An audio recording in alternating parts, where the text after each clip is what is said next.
kukua. Bwana Yesu asifiwe.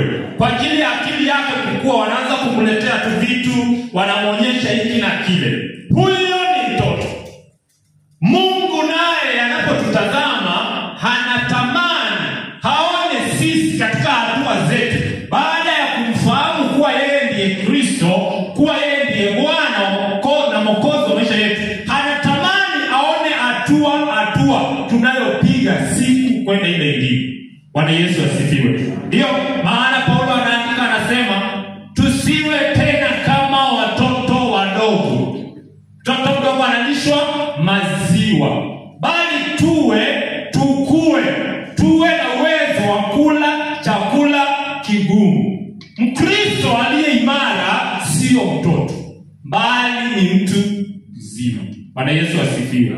Basi tunapoendelea you will examine yourself if umegrow ama yani that one. Kama kweli mimi ni mtoto ama mimi ni mtu.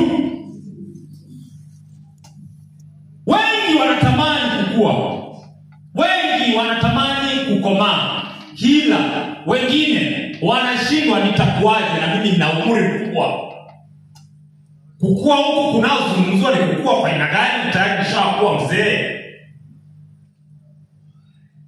Kuna tabia 5, 6 ama 7. Sababu ya muda nitatumia katika kidogo, nitatumia tabia kidogo za Mkristo aliyekomaa. Jumapili tukaona dalili za Mkristo aliyekomaa. Tabia tutaziangalia. Kitu chochote kinachokuwa kina tabia fulani ama kinahitajika kifanye kitu fulani. Mfano, mtoto anapozaliwa, anapoanza kukua anahitaji kula, kunyweshwa maziwa. Hili mtu kukua anahitaji awe anapumua. Hili mtu akue anahitaji awe msafi.